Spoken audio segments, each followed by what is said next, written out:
So Scott, a final pre-season friendly ends in defeat. I know you really wanted to keep the kind of unbeaten record going. What did you make of that one? Yeah, I'm not too fussed, to be honest. I think it was a bit of a false game, obviously 2-11s. It was always going to be difficult. I think first half, the 2 goals that we conceded were not acceptable. I think they were so easy to sort of get for us at times.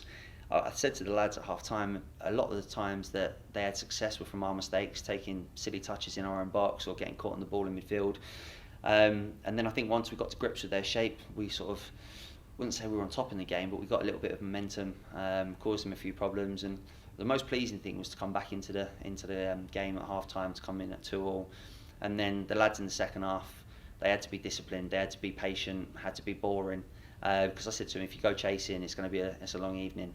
They're a really good side, their movement so fluid, so many different rotations, and you can see that they train full time. They've obviously got a lot more contact time than we have. They've probably played together for a number of years, coming through the academy together, and they're well coached. So credit to them, it was a really good game, a really useful one that I wasn't looking forward to because maybe a few injuries and stuff. But I think overall after that, it was a really good exercise, and I don't want us to go into the Maidstone game thinking that we're well beaters because we've gone unbeaten throughout pre-season. We've obviously had a defeat tonight, and it might just level us out a little bit. So plenty of positives that we come back into the game, and plenty of things probably to work on where we can just tighten up and be a little bit neater. A surprise announcement this morning was the departure of Elliot Benyon. Yeah. You spoke early on in pre-season about having his experience and it being important to you. What has changed in the last few weeks? Yeah, so we were looking at it. We're looking at formations, shape, personnel, budgets. They all have to come into account.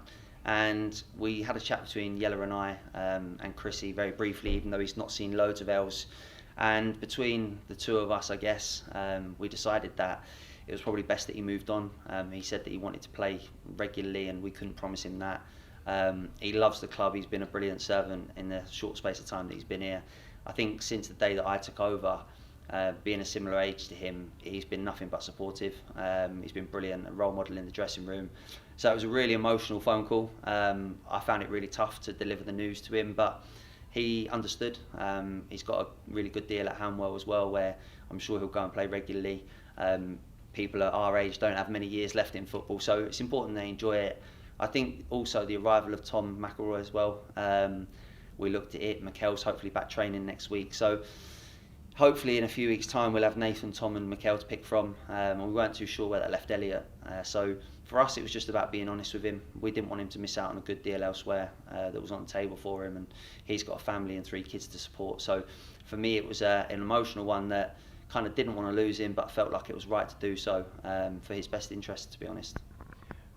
And then, of course, with him missing, as well as some of the strikers that's even not quite firing, we had a few very good strikes in the end from both Matt Lynch and Leon Chambers-Perillon as well. What did you make of those goals? Yeah, Lynch's is, I think it's shin and tonic. It's rolled down his shin, off his boot into the top corner. It was a great strike. I see him go off celebrating at 2-1 down. I was thinking, just get back in your shape and try and get the next one. But no, great individual skill from Lynchy, which he's more than capable of. We've obviously seen it from time to time. And then Leon turned on sixpence and he's curled it in the top corner. Quite similar to Nathan's goal towards the end of the game on Saturday. Leon, yeah, I was going to say he's pulling up trees at the moment. He's doing really well. He's eager to learn. He was desperate to come on board.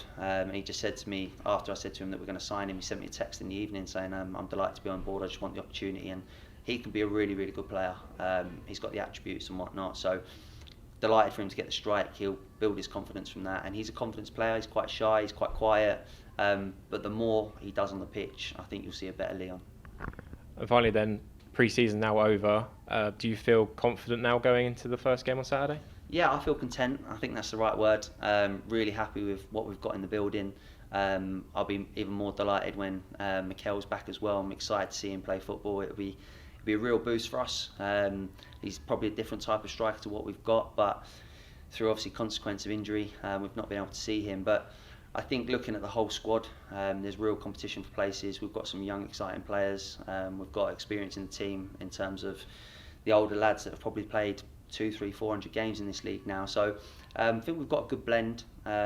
We've got a really nice changing room in terms of the environment, and you've got a hungry changing room. And sometimes hunger can beat ability, hard work. It's one of those things that you just look at and think, do you know what, a hungry player is difficult to play against? And I think that we've got that in abundance. So I'm really looking forward to Maidstone, counting down the days. We don't know what's going to happen, but what we will do is go there and put in a real shift.